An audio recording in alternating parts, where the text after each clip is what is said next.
ভগবন্ত নিগদতি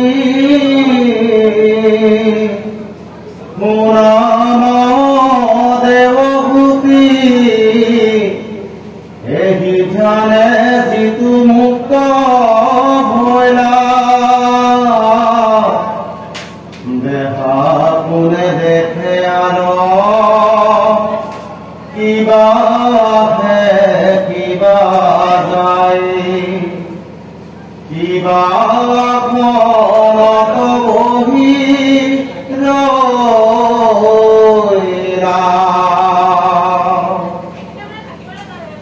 যেন মধ্যমাতুৱাল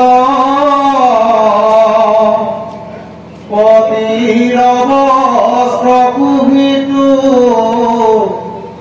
আছে নাই একো নজানয় যাবে পূর্ব কর্ম থাকে তাবে প্রাণ ইন্দ্রিয়নে দেহা পুনু নাথনুহি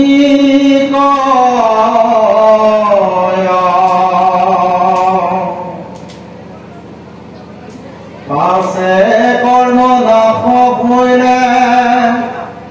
ভক্তি করির পরে তেবে যোগী ব্রহ্মতমী লয় এরায় সংসার দুঃখ লভে ব্রহ্মানন্দ সুখ যেন জলে জল প্রবেশ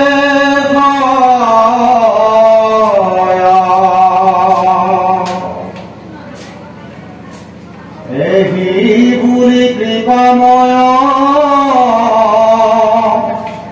মনে রহিলন্ততয় দেখি দেবী কুসন্ত দুনাই আৱে বাপ ভক্তি যুগ বিচাৰি কহিও মুক যেন মতে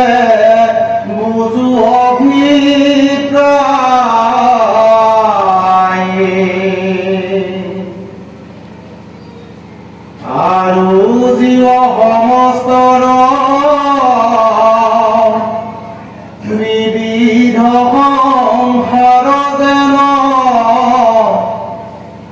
aku koyu proponsiam maka jaha kajaniৰে লোক সমস্ত পাপত অন্তে বিৰগতি হৈলে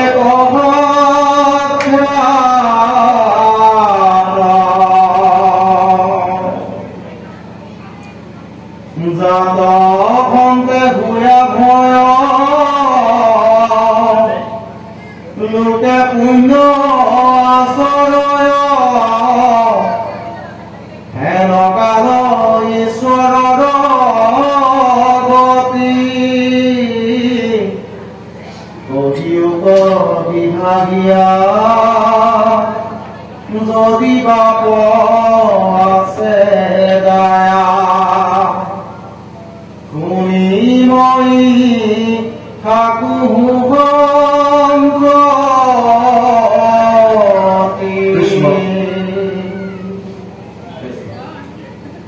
অসমীয়া সমাজৰ পথ প্ৰদৰ্শক এখন হৰিনাম ধৰ্ম ভেদী প্ৰস্তাৱক নৱবৈষ্ণৱ যুগৰ প্ৰৱৰ্তক জগতগুৰু শ্ৰীমন্ত শংকৰদেৱৰ শ্ৰীচৰণত প্ৰণিপাত জনাই যশোৰ লাল শংকৰ কাল নন্দন নন্দন উদ্ধৱৰ বন্দন গোপিনীৰ মন দৈৱকীৰ ধন গোৱালৰ গোপাল আৰু ভকতৰ কৃপাল স্বৰূপ সৰ্বজ্ঞ সৰ্বব্যাপ্ত সৰ্বাশ্ৰয় সৰ্বশক্তিমান পৰম পুৰুষ পৰম আনন্দ পৰম ঈশ্বৰ পৰম কৃপালু ভগৱান কৃষ্ণৰ বাংময় স্বৰূপ শ্ৰীমদ ভাগৱতক আশ্ৰাদি প্ৰণাম জনাই বৈকুণ্ঠৰ কল্পতৰু নাম বস্তুভাগক কাৰোগত কৰি দেৱৰ দুৰ্লভ নৰতনুধাৰী আজিৰে বৈকুণ্ঠ ধামত উপবিষ্ট তথা উপস্থিত পৰম শ্ৰদ্ধাৰ বাপ বান্ধৱ আই মাতৃ যুৱক যুৱতী প্ৰমুখ্যে শিশুসকলৰ শৰীৰত নিৰ্বিৰাজমান দিব্য আত্মাক অন্তৰৰ পৰা সেৱা জনাই বিষ্ণু বৈষ্ণৱৰ কথাৰে সমৃদ্ধ ভক্তি জ্ঞান আৰু বৈৰাগ্য বৰ্ধনকাৰী শ্ৰীমদ ভাগৱতৰ কিছু চৰ্চা কৰিবৰ বাবে আগবাঢ়িছো জয় জয়তে যিসকল উদ্যোক্তাৰ উদ্যোগত তথা ভক্তপ্ৰাণ ৰাইজৰ দান বৰঙণিৰ দ্বাৰা আজিৰে অনুষ্ঠান ভাগ অনুষ্ঠিত হৈছে এই সকলোটিৰে শ্ৰীচৰণত আমি আমাৰ শ্ৰদ্ধাৰ ভাষা নিবেদিছো কাৰণ তেওঁলোকে ভগৱান বৈষ্ণৱ নিমন্ত্ৰণ কৰি আনি প্ৰভু ভগৱন্তৰ লীলাসমূহ শ্ৰৱণ কীৰ্তন কৰাৰ যি সুবিধা কৰি দিছে যুৱ ধৰ্মৰ ফালৰ পৰা ইয়াক এক শ্ৰেষ্ঠ কৰ্ম বুলি অভিহিত কৰিছে ব্যাসদেৱে ভাগৱতত লিখিছে তৃতীয়ত ধ্যায়াতো বিষ্ণু ত্ৰেতায়ত যজতে মুখে দ্বাপৰে পৰিচৰ্যায়ত কলৌ তদ হৰি কীৰ্তনাত 12:52 দ্বাদশ স্কন্ধ তৃতীয় অধ্যায় 52 নম্বৰ শ্লোক ভাগৱত অনুবাদ কৰিছে মহাপুৰুষ মাধৱদেৱে তেওঁৰ অনবদ্য গ্ৰন্থ নাম ঘোষা যুৱ ধৰ্ম নিৰ্ণয় 399 পদজোপা মহাপুৰুষে লিখিছে সত্য যুগে ধ্যান ত্ৰেতা যুগে যজ্ঞ দ্বাপৰ যুগত পূজা কলিত হৰিৰ কীৰ্তন বিলাই আৱৰণ নাহিকে দুটা যুৱ ধৰ্মৰ ফালৰ পৰা ঈশ্বৰক উপাসনা কৰাৰ মায়াৰ পৰা নিবৃত্তি পাব পৰা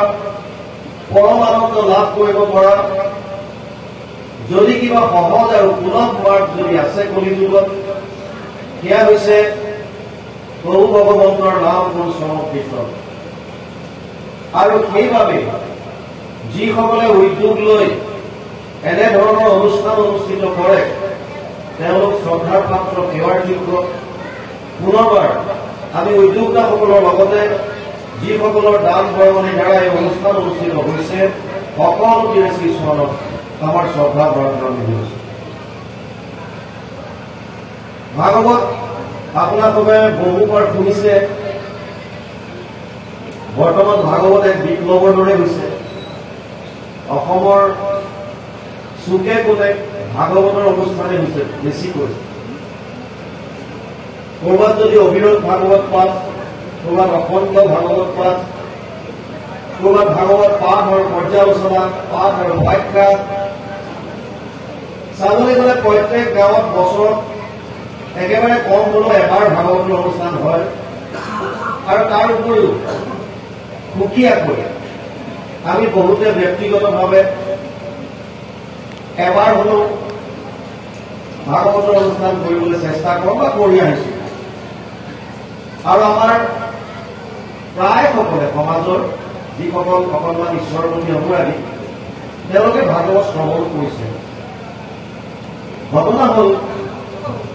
ইমানকৈ শ্ৰৱণ কৰাৰ পাছতো আমাৰ সমাজত যিখিনি অপকৰ্ম ধৰ্ষণ, লুণ্ঠন, ঈৰ্ষা, দ্বেষ, কাম, ক্ৰোধ এইবিলাক কিছু হ্ৰাস পাইছে নে নাই? ইমান শ্ৰৱণ কৰাৰ পাছত কাৰণ ভাগৱত এনেকুৱা এখন গ্ৰন্থ যিখন গ্ৰন্থৰ বিষয়ে ব্যাসদেৱে পদ্মপুৰাণৰ উত্তৰখণ্ডৰ ভাগৱত মহাত্ম্যত প্ৰথম অধ্যায় 12 নম্বৰ শ্লোকত লিখিছে এতদস্মাৎ পৰম কিঞ্চিত মনঃশুদ্ধেন বিদ্যতে জন্মান্তৰে ভবেৎ পুণ্যম তদা ভাগৱতম লভে। ভাগৱততকৈ শ্ৰেষ্ঠ গ্ৰন্থ ভাৱ শুদ্ধিকৰণৰ কাৰণে আন একো নাই, কিন্তু বহুত জন্মৰ পুণ্যৰ ফলতে মানুহে ভাগৱত শ্ৰৱণ কৰিবলৈ পায়। এতিয়া ঘটনা হ'ল ভাগৱত যদি শুনাৰ পাছত আমাৰ মনৰ ভাৱ শুদ্ধ হয় তেতিয়াহ'লে সমাজত এইবিলাক হ'ব নালাগিছিল। আমাৰ মনলৈ ভাৱ আহিব যে হয়তো সেইসকলে কৰিছে যিসকলে ভাগৱত শ্ৰৱণ কৰা নাই। কিন্তু